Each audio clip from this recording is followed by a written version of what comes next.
Broad sheet scandal में मुल्क का अरबों रुपए का नुकसान हो गया और सवाल उठ रहा है कि ये मामला कैसे हल हो। आए रोज जो तफसीलात सामने आ रही हैं उनमें मजीद मशकूक किरदार सामने आ रहे हैं। रोजनामा द न्यूज़ में साबिक additional attorney general Zahid Ibrahim का आर्टिकल छाया हुआ। अहम बात यह है कि जाहिद इब्राहिम ने तहरीक इंसाफ की हुकूमत में जस्टिस फाइज ईसा के खिलाफ रेफरेंस दायर होने पर इस्तीफा दे दिया था। उनके आर्टिकल के मुताबिक ब्रॉड शीट के मुआहदे से जाहिर होता है कि ब्रॉड शीट से मुआहदा करते हुए उस वक्त के चेयरमैन नैब जनरल अमजद को इस बात की परवाह ही नहीं थी कि ट्रूवो नामी कंपनी मई 2000 में रोनाल्ड रुडमैन नामी वकील ने रजिस्टर्ड की थी, जिन्हें अमेरिका में बददियानती की वजह से वकालत से रोक दिया गया था और बाद में ब्रॉड शीट इसी ट्रूवो की नामजद कंपनी के तौर पर कायम हुई।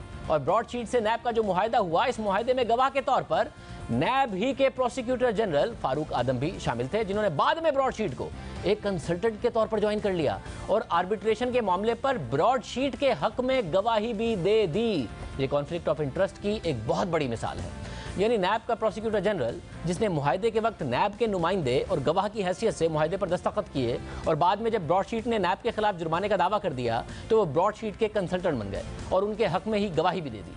अपोजिशन कह रही है कि जब नैब का मुआहदा हुआ था तो उस वक्त फारूक आदम नैब के प्रोसिक्यूटर जनरल थे और जस्टिस रिटायर्ड अजमत सईद डिप्टी प्रोसिक्यूटर जनरल थे, इसलिए जस्टिस अजमत सईद को इस मामले से पीछे हटना चाहिए।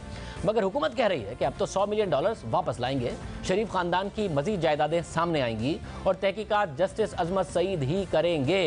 इस हवाले से बात करेंगे। हमारे साथ साबिक additional attorney general Zahid Ibrahim मौजूद है। इब्राहिम साहब, बहुत शुक्रिया, आपने भी इस हवाले से लिखा है, तफसीली इस मामले को देखा है। आपके ख्याल में इस मामले का सबसे बड़ा मुजरिम कौन है?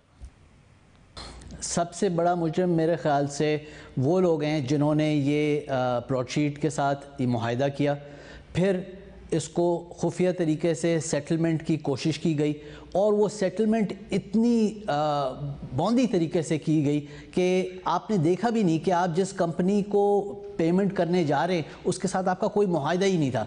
ये आर्बिट्रेटर अपने अवार्ड में कहता है कि ये तो बड़ी अजीब सी बात है कि हुकूमत पाकिस्तान के वकील ने ये तक नहीं देखा कि वो किसके साथ मुआहदा करने जा रहे हैं, किसको पेमेंट करने जा रहे हैं, और $1.5 मिलियन की रकम अदा कर दी गई। और देखें, अभी तो हम सारा फोकस हमारा ब्रॉड शीट पे, कोई ये सवाल पूछ ही नहीं रहा कि IAR ये एक दूसरी फर्म थी, इसको तकरीबन $2.25 मिलियन भी पे किए गए। IAR को क्यों ये पैसे पे किए गए, उनके साथ किस वजह से सेटलमेंट करनी पड़ी? ये सारे सवालात हैं जिनके जवाब अब हमें खुरीदने होंगे और मालूम करना पड़ेगा कि इसके पीछे क्या वजूहत थी। हुकूमत का एक और कॉन्फिडेंस है कि जी $100 मिलियन कैलकुलेट करके जो $20 मिलियन की पेनल्टी पड़ी है, इसका मतलब है कि शरीफ खानदान के $100 मिलियन के असासे साबित हो गए और अब वो हम हर हाल में वापस लेकर आएंगे। ये पनामा 2 साबित होगा। आपके ख्याल में वो वापस आएंगे अब जबकि ये फैसला आ गया? नहीं, ऐसी कोई बात नहीं है। सिर्फ जो आर्बिट्रेटर ने जो फैसला दिया है, उन्होंने JIT की रिपोर्ट और JIT की रिपोर्ट में जो एसेट्स की कहानी दी गई थी उससे उन्होंने एक फिगर निकाल लिया $800 मिलियन का। $800 मिलियन को आर्बिट्रेटर कहता है कि अगर मैं इसको डिस्काउंट भी कर देता हूं तो $100 मिलियन तो होंगे।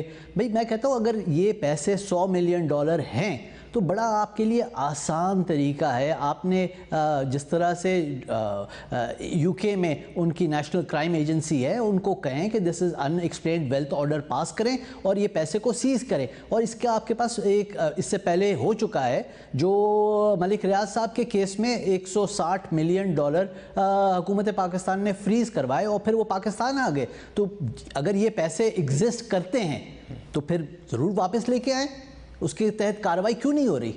इस सारे मामले की तहकीकात कैसे हो सकती है? अपोजिशन ने जैसे अजमत सईद का नाम मुस्तरद कर दिया, हुकूमत कह रही है वही तहकीकात करेंगे, अपोजिशन कह रही है पार्लियामेंट करे। कैसे एक फेयर अंदाज में और न्यूट्रल अंदाज में इसकी तहकीकात हो सकती है?